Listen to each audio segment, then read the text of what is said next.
La vérité sur les cas Arnaud Kaliwindou. Le profil désiré est très entendu visé chez le léopard. Mais quelle est la suite des Saveni au sein de la tanière des léopards du Congo? On se demande, est-ce possible de l'avoir pour le mois de mars? Sinon, pourquoi? Est-ce que son dossier est soumis au niveau de la FIFA ou le joueur est toujours en discussion avec le sélectionneur-manager Sébastien Desabre? Alors au cours de cette vidéo, on vous fera découvrir les dessous de la carte concernant le dossier actuel de Arnaud Kaliwindou, l'attaquant du Tranche Francfort. Alors le match des Léopards est toujours prévu pour ce 31 mars. Est-ce que la RDC va se renforcer avec de nouveaux visages? Est-ce que Arnaud Kaliwindou fera partie de ces joueurs? Et sinon, pourquoi Arnaud Kaliwindou ne sera pas? On va vous faire découvrir tous les dossiers concernant l'attaquant du Tranche Francfort, Arnaud Kaliwindou. Alors avant de débuter, on va faire un petit tour concernant le performance individuelle de joueurs congolais. Cette semaine, on va commencer avec le même joueur. Il s'agit bien de Arnaud Kaliwindou qui a marqué hier contre le Bayern Munich. Hier, c'était pendant la défaite de son club de Francfort 3-2 sur les terrains de Bayern de Munich. Alors Arnaud Kaliwindou a marqué le deuxième but de Francfort.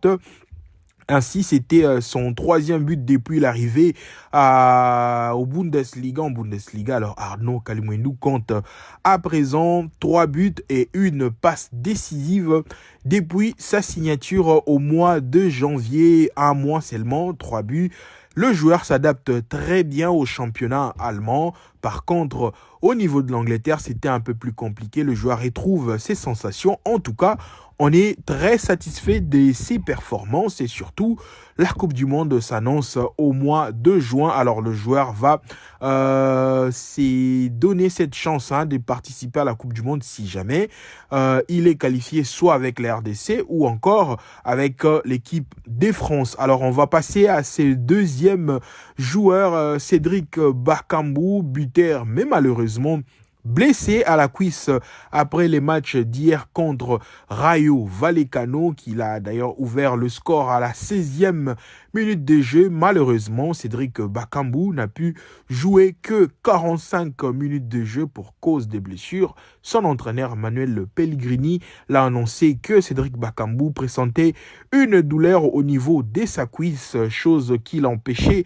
à bien courir, et le staff médical n'a pas bien sûr voulu prendre des risques et le joueur a été directement remplacé à la mi-temps. Alors le joueur devrait normalement passer ses examens supplémentaires pour savoir avec exactitude de quoi il souffre, de quoi est fait ces douleurs au niveau de la cuisse. Alors concernant le léopard, il n'y a encore rien à craindre aussi longtemps qu'on n'a pas encore découvert la nature de la douleur qui ressent Cédric Bakambu. Sinon, on croise le doigt pour espérer avoir Cédric Bakambu à 100% pour le prochain match des Léopards qui se profile à l'horizon, soit contre la Nouvelle-Calédonie ou encore la Jamaïque.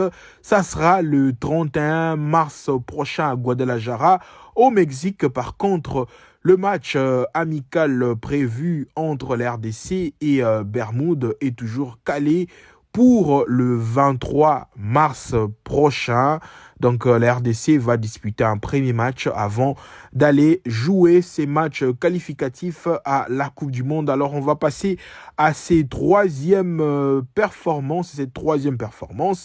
Il s'agit bien de Brian Sipenga qui a offert comme ça sa sixième passe décisive de la saison sur le terrain des Las Palmas. Le but égalisateur au bout du suspense à la 90e minute de jeu est venu dès la passe de Brian Sipenga qui réalise une très belle saison avec son club de Castellón en Liga 2 de l'Espagne. D'ailleurs, ils sont en tête de ces classements de cette deuxième division espagnole. Alors, s'ils continuent de performer ainsi, ils peuvent connaître la montée pour la saison prochaine en Liga espagnole, l'élite espagnole. Alors, Brian Sipenga compte actuellement 6 passes décisives, mais aussi 5 buts marqués cette saison. En tout cas, le joueur brille des mille feux. On souhaite que cela continue jusqu'à la fin de la saison. Et à la 4e position, on va parler bien sûr de la performance de Marc Bola, décisive passeur sur le 2e but de Watford qui s'est imposé hier, 2-0 contre Derby. C'était une journée très favorable pour les Léopards de Brentford. Il y a Jérémy Ngakia qui a été élu homme du match. En plus de cette passe décisive de Marc Bola, il y a aussi Edo Kaembe qui était l'un des meilleurs joueurs sur les terrains, l'une des meilleures cotes.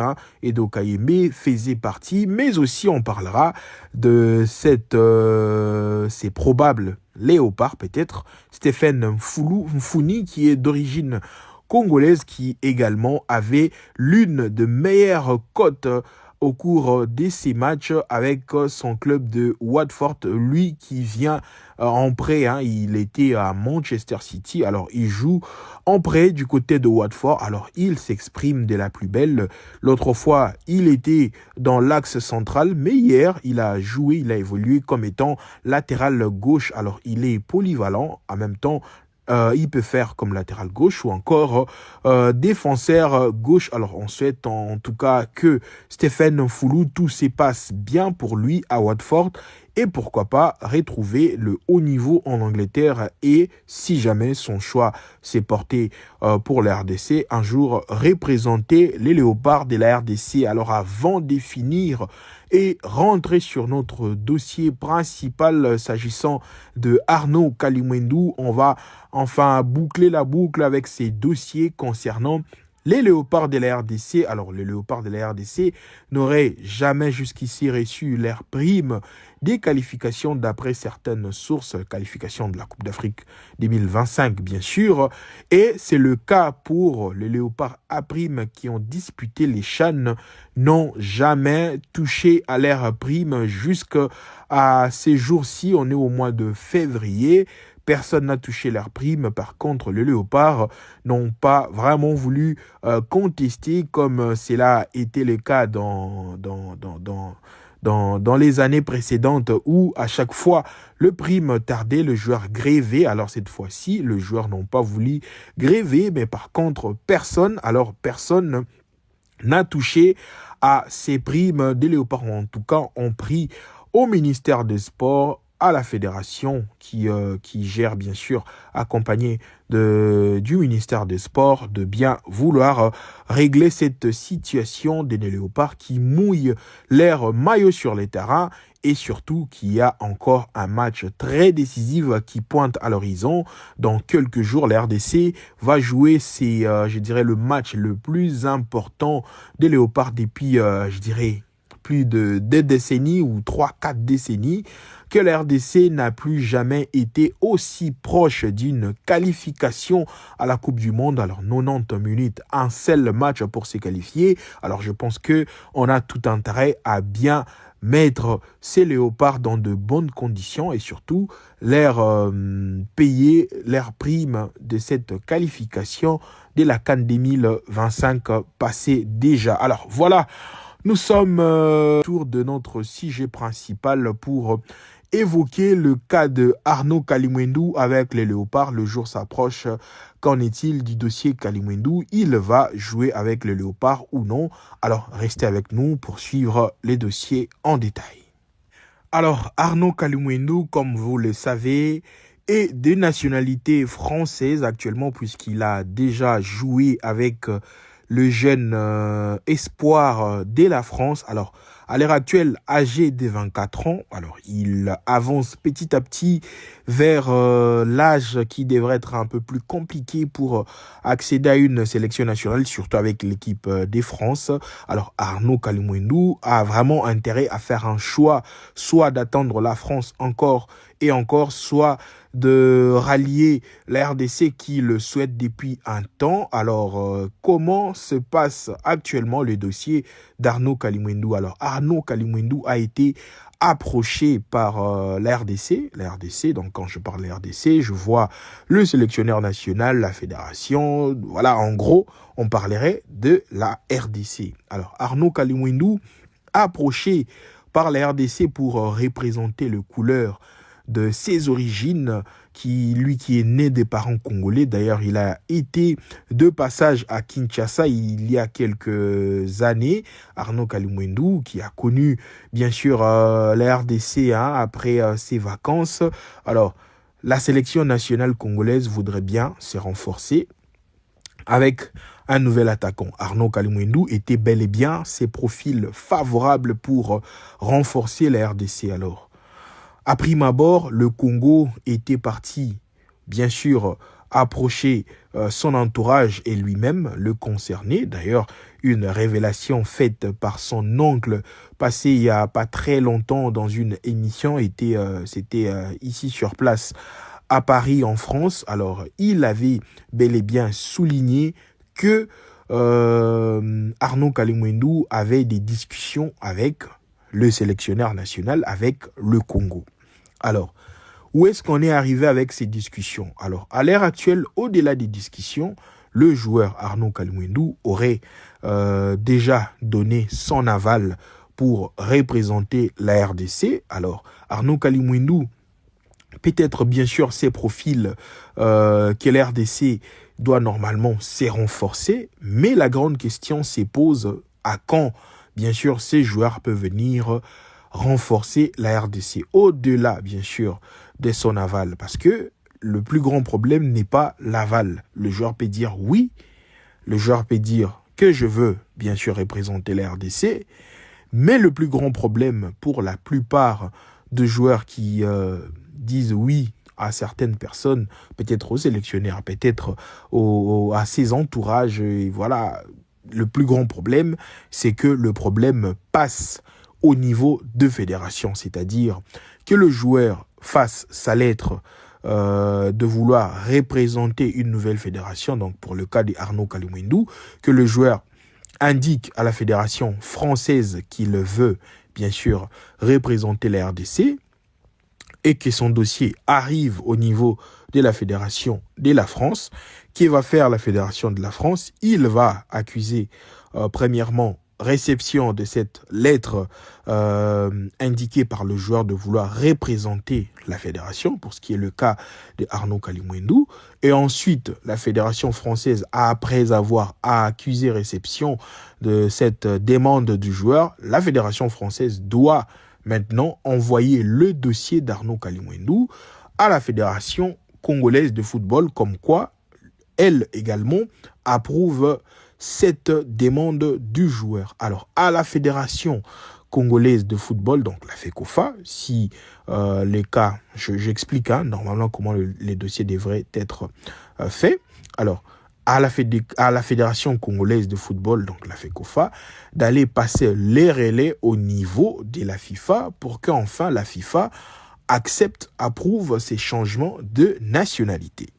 Alors là, c'était l'explication globale de comment le dossier doit normalement se passer. Alors, pour ce qui est le cas d'Arnaud Kalimwendou, le joueur, déjà, à la première partie, a accepté de représenter la RDC. Et on est maintenant au niveau de la lettre, au niveau de la Fédération française de football. Alors, le joueur a également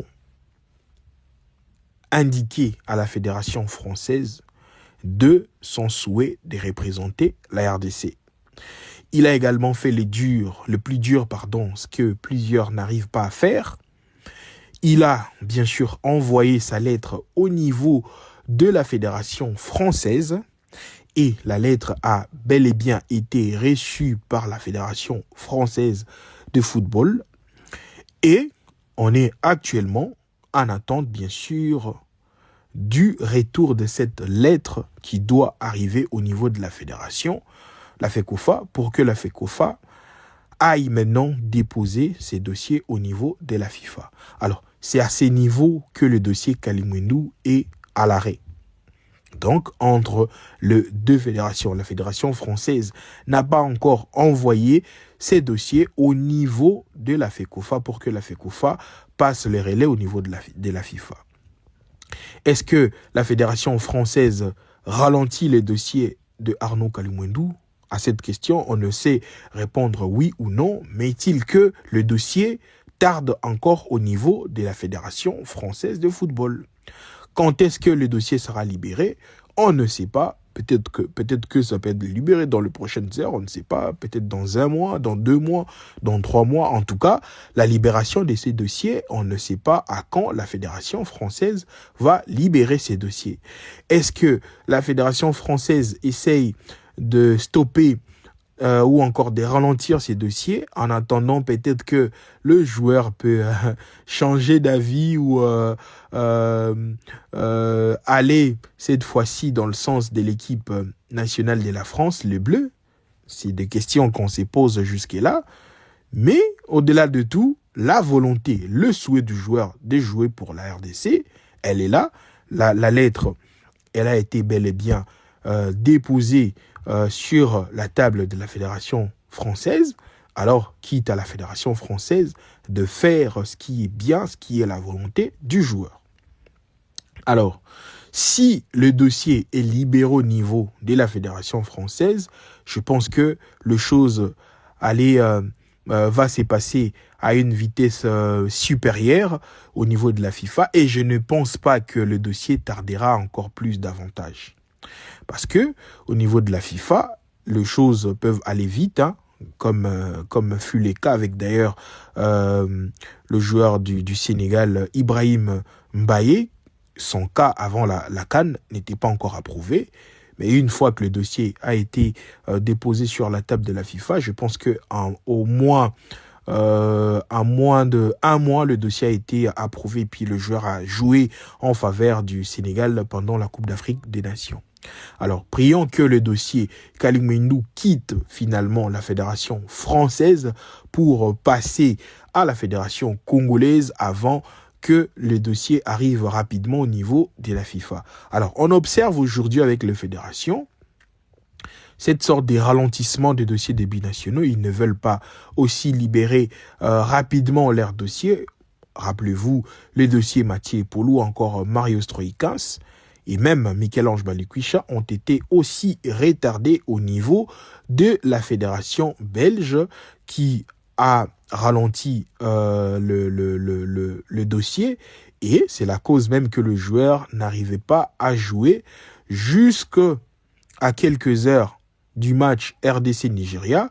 Mathieu Polo n'avait pas encore les certitudes de représenter la RDC. Bien sûr, le dossier était déjà au niveau de la FIFA, mais le retard était aussi d'une part de l'arrivée de son dossier sur la table de la FIFA. Si les dossiers étaient arrivés aussitôt, donc libérés aussitôt au niveau de la Belgique, et que la FECOFA le soumet aussitôt à la FIFA, donc le joueur devrait normalement être éligible pour les 2 matchs contre le Cameroun et contre le Nigeria. Malheureusement, le dossier continue à tarder. En tout cas, pour ce qui est d'Arnaud Kalimwendou, est-ce qu'il va arriver au mois de mars?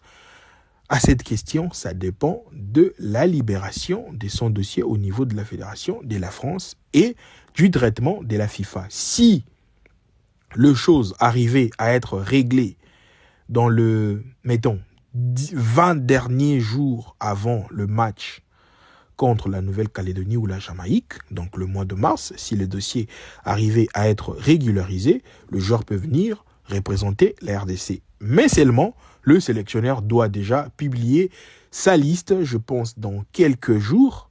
Alors, c'est aussi ça le problème qui va bloquer peut-être l'arrivée d'Arnaud Kalimwendou pour le mois de mars. Alors, pour l'instant, nous devons espérer que les choses marchent bien, marchent dans le bon sens et que le joueur arrive quand même à être libéré aussitôt et que la FIFA arrive aussi à donner son verdict rapidement et que le joueur soit aligné au mois de mars, d'abord convoqué au mois de mars, puis aligné pour le match du 31 mars, même si en termes de chances aujourd'hui, moi je donnerais